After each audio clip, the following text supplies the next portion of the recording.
அனைவரையும் பிரியா மியூசிக்கிற்கு அன்போடு வரவேற்கின்றேன். நாம் இந்த பகுதியில் காஞ்சி காமாட்சி அம்மனின் சிறப்பை பார்ப்போம். தமிழகத்தில் உள்ள சக்தி பீடங்களில் ஒன்றாகவும் உலகில் உள்ள மோட்ச புரிகளில் ஒன்றாகவும் விளங்குவது காஞ்சி காமாட்சி அம்மன் கோயில். இங்கு அம்பிகையை பக்தர்கள் தாயாகவும் குழந்தையாகவும் வழிபடுகிறார்கள். தன்னை தேடி வரும் பக்தர்களுக்கு வேண்டிய வரங்களை தரும் அற்புத தெய்வமாக அன்னை காமாட்சி விளங்குகின்றாள். கா என்றால் சரஸ்வதி, மா என்றால் லக்ஷ்மி, க்ஷி என்றால் கண். லக்ஷ்மியையும் சரஸ்வதியையும் தன்னுடைய கண்களாக உடையவள் அன்னை காமாட்சி. நாம் செய்த புண்ணியங்களை கோடி கோடியாக பெருக்கித் தருபவள் அன்னை காமாட்சி. அன்னை காமாட்சிக்கு குங்குமத்தால் அர்ச்சனை செய்து வழிபடுவதால் வாழ்வில் அனைத்து விதமான மங்களங்களும் நிறையும் என்பது நம்பிக்கை. அன்னை காமாட்சி ஆதிசங்கரால் பிரதிஷ்டை செய்யப்பட்ட ஸ்ரீ சக்கரத்தின் முன்பு அமர்ந்து காட்சி தருவதால் பக்தர்களின் அஞ்ஞானத்தை போக்கி ஞானம் அளிப்பவளாக இத்தலம் அம்பிகை விளங்குகின்றாள். வேண்டுபவர்களுக்கு வேண்டும் வரங்களை தரும் அன்னையாகவும் பேசும் தெய்வமாகவும் காமாட்சி அம்மன் அருள் பாலித்து வருகிறாள். காஞ்சி காமாட்சி அம்மன் கோயில் அமைந்ததற்கு 2 விதமான வரலாற்று கதைகள் சொல்லப்படுகிறது.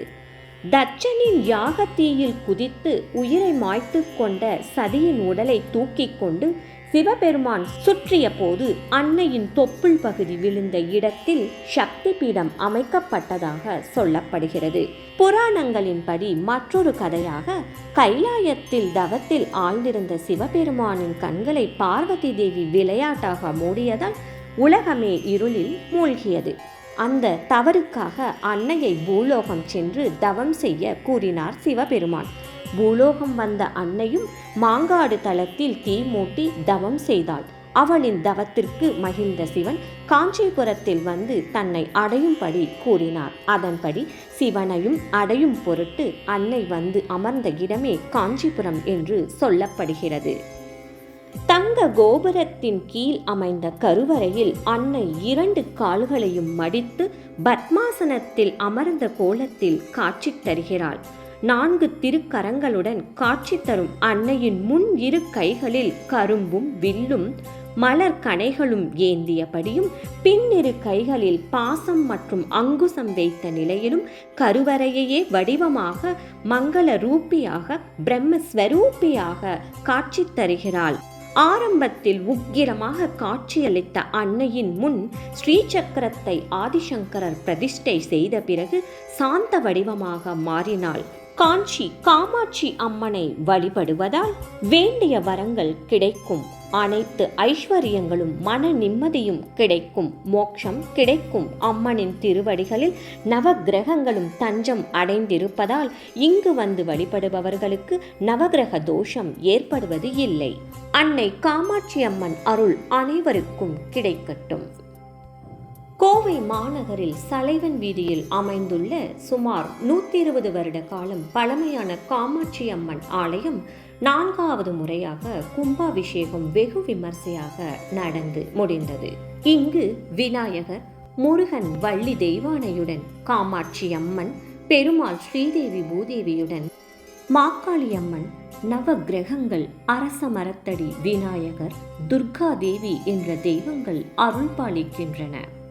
மண்டலாபிஷேகத்தின் கடைசி நாளன்று ஏகாம்பரேஸ்வரர் காமாட்சி அம்மன் திருக்கல்யாண வைபவம் விமர்சையாக சீர்தட்டுகள் அம்மனுக்கு மேலதாளத்தோடு எடுத்து வரப்பட்டது. அம்மனின் திருக்கல்யாணம் பார்ப்பதற்கு கண்கொள்ளா காட்சியாக இருந்தது. காமாட்சி அம்மனின் அழகென்ன, ஏகாம்பரேஸ்வரரின் அழகென்ன, வர்ணிக்க வார்த்தைகளே இல்லை. இந்த மானிட பிறப்பில் அம்மனின் திருக்கல்யாணத்தை பார்க்க வேண்டும் என்றால் அம்மனின் அனுகிரகம் கிடைத்தால் மட்டுமே நாம் இந்த வைபவத்தில் கலந்து கொள்ள முடியும். அம்மனின் திருக்கல்யாணத்தை நான் உங்களுக்கு பகிர்ந்துள்ளேன். நீங்களும் அம்மனின் திருக்கல்யாணத்தை பார்த்து பரவசமடையுங்கள். உங்கள் கோரிக்கைகளை அனைத்தும் காமாட்சி அம்மன் நிறைவேற்றி வைப்பார். அன்னை காமாட்சி அம்மனின் கடாட்சம் அனைவருக்கும் கிடைக்க வேண்டும் என்று பிரார்த்தித்துக் கொண்டு திருக்கல்யாண வைபவத்தை பார்ப்போம். மண்டலாபிஷேகத்தில் கோவை சூப்பர் சிங்கர் குழுவினர் காமாட்சி அம்மனுக்கு பக்தி பாடல்களை பாடி அம்மனை பரவசத்தில் ஆழ்த்தினோம். அதையும் கண்டு ரசிக்கும்படி கேட்டுக்கொள்கிறேன்.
எப்படி தாங்கிட்டு இருக்கிறார் திருப்பதி வெங்கடாஜலபதி.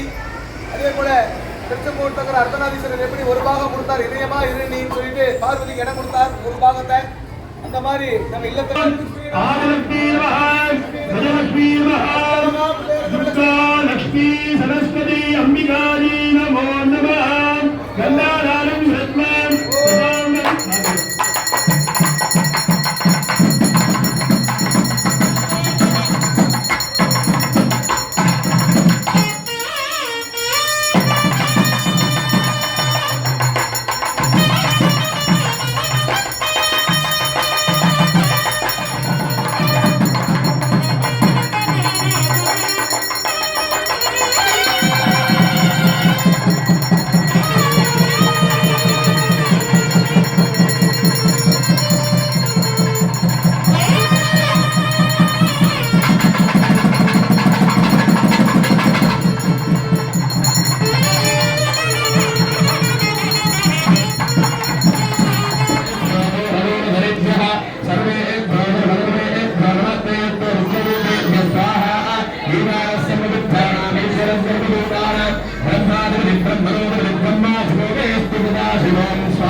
இத்துடன் நன்னீராட்டு பெருவிழாவாகிய கும்பாபிஷேகம் நிறைவேற்று மண்டல பூசையில் அமர்ந்து அருள்பாலிக்கின்ற தேவி காஞ்சி காமாட்சி தாயே நாளாம் வைகாசி மாதமாகிய கூடிய புண்ணிய நன்னாளில் மாலை நேரத்தில் சந்திரன் உதயமாகின்ற நன்னாளில் புதன் பகவான் துணையோடு உங்களை வணங்குகிறோம் தாயே நன்னாளில் உந்திரு கரத்தினிலே எங்கும் வருவாய் என்னுயிர் நீயே எங்கள் குலதேவி சங்கடம் தீர்ப்பாய் பாகரை தருவேன் சங்க தமிழினிலே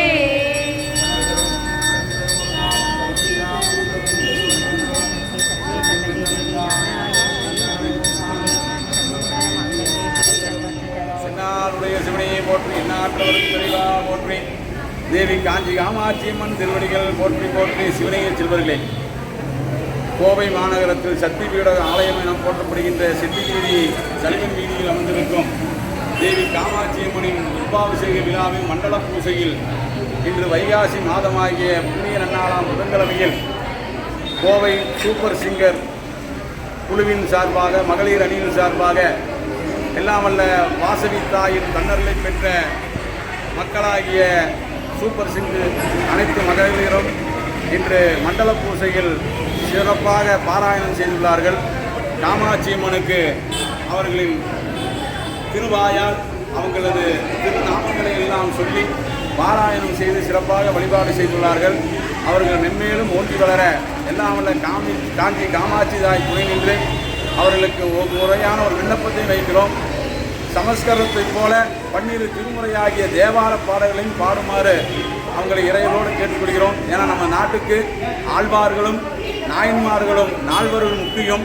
ஆகவே அந்த திருமுறை பாடல்களையும் அவங்க பாராயணம் செய்து அதே போல அபிராமி பட்டர் அருள் செய்த அபிராமி அந்தாதியும் பாராயணம் செய்யுமாறு அவங்களை மனதோடு கேட்டுக்கொண்டு சிறப்பாக பாடிய மகளிர்களுக்கு சூப்பர் சிங்கர் அனைவருக்கும் காஞ்சி காமாட்சி தாயின் தன்னர்கள் நிறைந்து கிடைக்க வேண்டுகிறோம். வாழ்த்துக்கள்.